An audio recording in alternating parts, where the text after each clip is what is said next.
Here's a quick recap of today's price action. So coming into the day, I was leaning bullish. As you can see, we have edged all-time highs, generating more liquidity above. From here, we have retraced lower, where we are now inside of high time frame bullish PDAs. That all I was really looking for was for these to get used to take us higher to all-time highs. Now, with that being said, right when market opens, we manipulate lower sweeping internal sell-side liquidity inside of a 1-hour bullish fair value gap. From here, I wasn't really caring about anything until ES was going to hit a 4-hour bullish, which it finally does do right here. From here, you can see that we end up getting beautiful momentum. We have generated liquidity above, leading up to an unmitigated gap. This is a beautiful setup. I was trying to take this in live time, but I literally had an execution error where my mouse was just not going to my other monitor with my broker.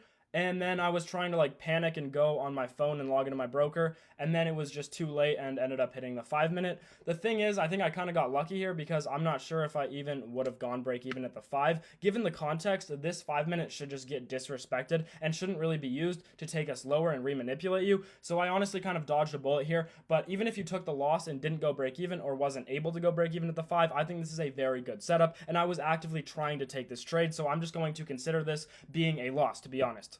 Now, with that being said, we're then presented with a continuation short. I'm not a big fan of this, although we hit a 5-minute bearish to take us lower. It's a nice comp mechanically, but what I really don't like about this is just how we've already taken major sell-side DOLs, and you're pretty much just targeting high resistance. And honestly, I would consider your stop loss more low resistance than your take profit, which is something I really don't like about this. I just saw a couple people take this. As you can see, it does end up playing out, but I was not a fan of it. Now, moving on, we end up getting this 4-minute long here. You can see that we are holding a 4-hour bullish gap. I was not a fan of this for a couple reasons. Once again, first of all, although we are holding a 4-hour gap, we are edging major sell-side DOLs here. Therefore, this wasn't really enough for me to take a long position here. Also, the close here isn't very favorable. You can see you have this rejection wick at entry. And as you can see, this ends up chopping around forever until it finally starts to play out. From here, we actually end up getting a beautiful continuation setup here where we end up hitting a 5-minute gap here. And then we are presented with a 30-second inversion. I actually ended up taking the setup, but I only took it on evals. And it was a break-even trade. I don't really care. It's just an eval. I don't think people watching this even care. It's just an eval.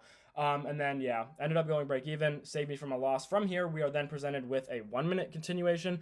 I was very open to taking the setup. Everything is in line here. The only problem with this setup is how you have a 15-minute unmitigated gap, opening at your stop loss, or a place for your stop loss to get manipulated. You anticipate price to manipulate your stop prior to distributing. Therefore, I ended up fading this setup. As you can see, this does end up playing out. Had we not had a 15-minute gap at stop loss, I 100% would have taken this setup as well. I do think that, honestly, this 1-minute long was probably the best trade of the day, even though it was probably a loss. I really like this trade. You have everything in line. So I hope you guys learned something from the video, and drop a comment below and let me know how your trading day was.